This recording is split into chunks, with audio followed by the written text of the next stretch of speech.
আমাদের তো দারু ব্রহ্ম অর্চনার আয়োজন করতে হবে। দারু ব্রহ্ম অর্চনা?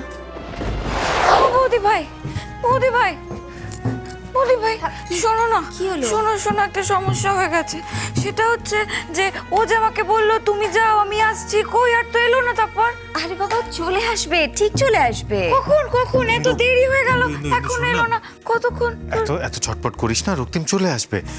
বিশাখা শোন না, বলছি ইন্দু তুই এক কাজ কর, তুই ঘরে গিয়ে রক্তিমের জন্য সুন্দর একটা ছবি আঁক। দেখবি যতক্ষণে তো ছবি আঁকা শেষ হবে রক্তিমও চলে আসবে। ইন্দু, আর আজকে না আমি তোকে বৌদি ভাই যে নতুন রং পেন্সিলটা দিয়েছে সেগুলো বার করে দেব, ঠিক আছে? নতুনটা? নতুনটা ঠিক আছে, চল চল চল করতে পারি। যাও যাও যাও, করি করি, চলো চল। সত্যি এই মেয়েটাকে কি করে বোঝাই বলো তো? এত সরল একটা মেয়ে, ওর পৃথিবীতে তো খারাপ লোকের কোনো সংজ্ঞাই নেই। তবে অদ্বিতীয়া, আজ তুমি রক্তিমকে যেভাবে পাল্টা চালটা দিলে, তাতে ও খুব সহজে এই বাড়ির দিকে আর আসবে না। যে আজকে আমি কোনো রকমের রক্তিমকে আটকেছি ঠিকই, তবে ও যে প্ল্যানিংটা করেছিল না, আমি তো সেটা ভাবলে ভয় এখনো গা শিউরে উঠছে। আর যদি তুমি সময় মতন এসে আমাকে না বাঁচাতে, আমি তো মরেই যেতাম জিজি। অদ্বিতীয়া, এই সন্ধেবেলায় কি আজে বাজে কথা বলছো বলো তো? এরকম বলতে নেই। আচ্ছা জিজি, আমাকে একটা কথা বলো তো, তুমি বুঝলে কেমন করে যে আমার বিপদ? মানে তুমি তো রওনা দিয়ে দিয়েছিলে, আর অনেকটা নিশ্চয়ই চলেও গিয়েছিলে, তাহলে? মেয়েটাকে আবার একা ছেড়ে দিলি? তোকে না বারবার বলেছিলাম ওকে একা ছাড়িস না। মেয়েটার দিকে মস্ত বড় এক বিপদ ধেয়ে আসছে। যা যা তাড়াতাড়ি ওর কাছে ফিরে যা, না হলে যে ওকে আর দেখতে পাবি না। কি হলো? অদ্বিতীয়া, ধরে নাও না যে কোনো কিছু একটা অলৌকিক হয়েছে। ওই তুমি যেরকম মহাপ্রভুর দর্শন পাও, ঠিক সেরকমই আমিও প্রভুর থেকে তোমার বিপদের ইশারা পেয়েছিলাম। তার মানে তুমি অলৌকিকে বিশ্বাস করো জিজি? তাহলে যে ফুল মুরারি কাব্যে যা লেখা আছে সেটা আমাদেরই পূর্বজন্মের গল্প, সেটা কেন বিশ্বাস করছো না? অদ্বিতীয়া, কারণ কারণ অলৌকিক আর পূর্বজন্ম এক নয়।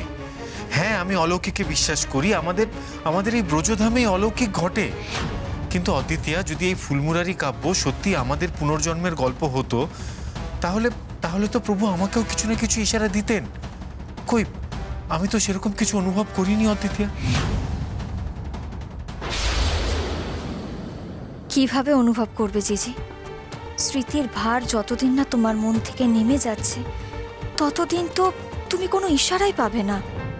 সে যে কবে নামবে, কবে যে তুমি ইশারা পাবে, কবে যে তুমি আমাকে ভালোবাসবে। উফ। দাদু ভাই, হ্যাঁ দাদু। কোথাও যাচ্ছ নাকি? না না, বলো না।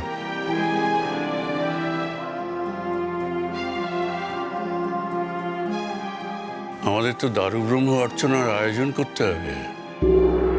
দারু ব্রহ্ম অর্চনা?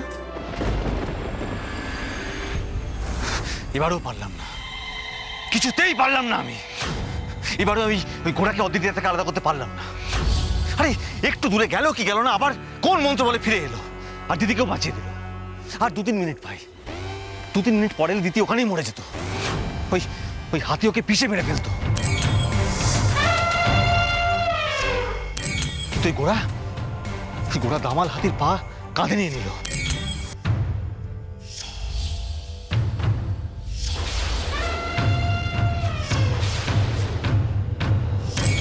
আমার মাথা কাজ করছে না, কি করে করলো এটা? এটা অবিশ্বাস্য। আরে সেটাই তো বুঝতে পারছি না, কাজের কাজ তো কিছুই হলো না, উল্টো এই ঘোড়া দিতে গিয়ে আমাকে বাড়িতে ঠেঙিয়ে দিয়ে এলো। আর তারপর জানেন আমাকে টেনে নিয়ে গেছিল থানায়। হাজত বাসো তো কনফার্ম, কেউ আটকাতে পারতো না। না তো আর খেপি বউটা ঠিক সময় পৌঁছে গেছিল, তাই বেঁচে গেছি। কাজের কাজ তো কিছু হলোই না। হ্যাঁ, ওদেরকে বাঁচ দিতে গিয়ে নিজেরাই। আশা করি এবার তোরা বুঝতে পারছিস যে আমার কাজটা ঠিক কতখানি শক্ত, আর গোরাচাঁদের শক্তি কতখানি বেশি। আর এই শক্তিও পাচ্ছে ব্রজধাম থেকে। ওই বাড়িটায় আসন তো গরম আছে, তাই না? আসনটা একদম গরম হয়ে আছে। আসন গরম মানে? আরে ওই বাড়ি মহাপ্রভুর আশীর্বাদ ধন্য। ওই বাড়িতে মহাপ্রভুর সোনার পাদুকা আছে, স্বয়ং মহাপ্রভু অধিষ্ঠান করে ওই বাড়িতে। তাই ওই বাড়ি, গোটা বাড়িটাই বিশাল একটা শক্তির আধার হয়ে আছে। আর ওই শক্তিটাই প্রতিনিয়ত একটু একটু করে গোরাচাঁদকে আরো বেশি শক্তিশালী করে তুলছে। ঘুরে ঘুরে ঘুরে এক্সকিউজ মি, কি তাহলে তাহলে করবোটা কি?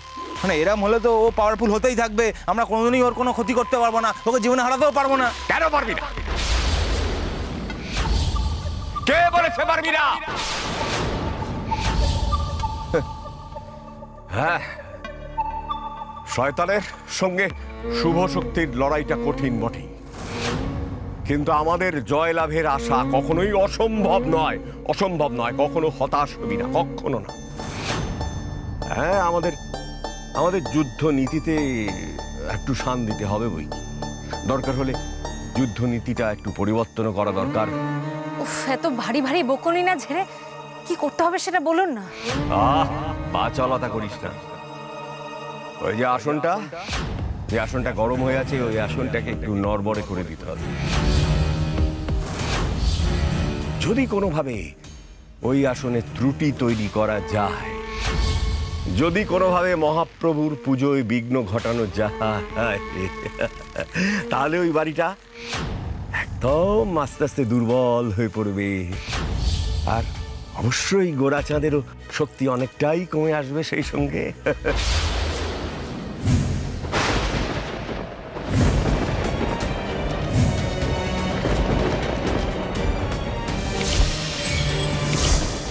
সে তো বুঝলাম, কিন্তু ত্রুটি তৈরি করব কি করে?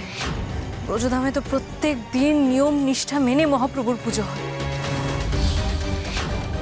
হ্যাঁ, তো ওইসব ভেজতে দিয়ে এলো, হ্যাঁ, এমন কি আর চাপের কাজ? আরে ওই মহাপ্রভু তো ভেজ, তাই না? তো এই মন্দিরের মধ্যে ঢুকে ওই মাংসের হাড় গোড়, মাছের কাটা ফাটা ছড়িয়ে দেবো, তাহলে হেভি টুটি, আরে ত্রুটি হবে। চুপ কর দাদা, চুপ কর। ওই সামান্য জিনিস নিয়ে কখনো ভগবানের আসনে ত্রুটি তৈরি করা যায় না। আরে তুই মন্দিরে মাছের কাঁটা ফেলে আসবি, ওরা সেই কাঁটা সরিয়ে দিয়ে মন্দির আবার শোধন করে নেবে। হ্যাঁ, না না না না না না না, মহাপ্রভুর নিত্য পূজায় বিঘ্ন ঘটিয়ে ওই বাড়িকে কোনোভাবেই দুর্বল করা যাবে না, যাবে না। ওই বাড়িকে দুর্বল করতে হলে কোনো বড় পুজোয় বিঘ্ন ঘটাতে হবে, বড় পুজো। সেই পুজোটা বন্ধ করতে হবে, তবেই তো ওদের দেবতা রুষ্ট হবে রে। আর ত্রুটিপূর্ণ হবে ব্রজধামের মাটি।